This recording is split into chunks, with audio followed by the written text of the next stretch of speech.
আসসালামু আলাইকুম। রথিংয়ের আজকের এপিসোডে আমরা কথা বলবো একটি গ্রামকে নিয়ে। গাজীপুর জেলা কাপাসের সদর ইউনিয়নে পাবুর গ্রামটি অবস্থিত। প্রাচীনকালে শীতলক্ষ্যা নদীর তীরবর্তী এই এলাকায় উন্নত মানের তুলো চাষ হতো। এখানকার তুলো উৎপাদিত হতো সুতায় এবং সেটি ব্যবহার করা হতো কাপড় তৈরিতে। তৎকালীন সময় বিশ্ববিখ্যাত মুসলিম বাণিজ্যে এটি বেশ ভূমিকা রাখত। পাবুর গ্রামের একটি ঐতিহাসিক বৈশিষ্ট্য হলো এখানকার মাটির ঘর। কাপাসিয়া লাল মাটির এই অঞ্চলে বেশিরভাগ জায়গায় মাটির ঘরে দেখা পাওয়া যেত। এখন অবশ্য তা কমে গেছে। এখানকার জীবনযাপন খুবই সহজ সরল। এখানকার মানুষরা সবাই সংঘবদ্ধভাবেই বসবাস করতে বেশি পছন্দ করে। একসাথে আড্ডা দেওয়া, একসাথে ঘুরতে যাওয়া। এখানকার সবচেয়ে বেশি যেটা আবাদ করা হয় সেটা হলো ধান। এখানকার ধান চাষ, কলা চাষ এবং বিভিন্ন ফসলাদি এখানে চাষ করা হয়ে থাকে।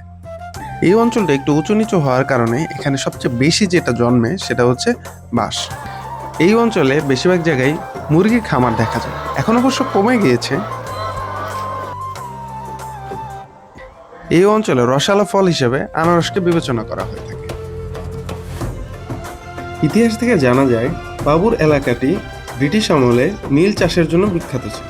স্থানীয় বয়স্কদের মতে এই অঞ্চলে আশেপাশে কোথাও নীলকুঠিরের অস্তিত্ব ছিল, যদিও এখন তা দেখা যায় না।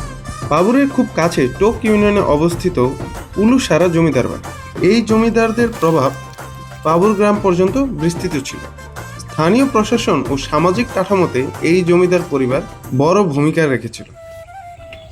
এই গ্রামে একটা জিনিস খুব চোখে লাগে, সেটি হলো ছোটদের ছোটে বেড়ানো, যা নিজের স্মৃতির কথা মনে করিয়ে দেয়।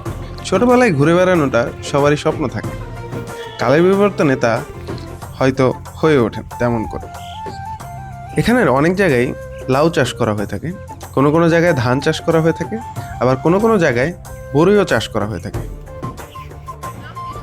এখানে ব্যাপক পরিমাণে আখ চাষ করা হয়ে থাকে, আর সেখান থেকে গুড় তৈরি করা হয় প্রচলিত পদ্ধতিতে। প্রতিটি গ্রামেরই একটি করে ছোট্ট বাজার থাকে, এখানেও তার ব্যতিক্রম নয়। এই বাজারটির নাম পাবুর বাজার। এখানে সব ধরনের মানুষ নিজেদের ব্যস্ত সময় পার করে এখানে এসে গল্প করে, বাজার করে এবং বিভিন্ন কাজে নিজেকে নিয়োজিত করে। এটি পাবুর চৌরাস্তা, যেখান থেকে ঢাকা যাওয়া যায়, আর এটি খানবাড়ি মসজিদ, যেখানে রয়েছে একটি দিঘি। এই দিঘির ইতিহাস অনেক পুরনো, কিন্তু ঘাটটা নতুন করা হয়েছে। এই গ্রামের সৌন্দর্য আসলে মুগ্ধ করার মতো, যেন ইচ্ছে করে বারবার এই গ্রামে ফিরতে।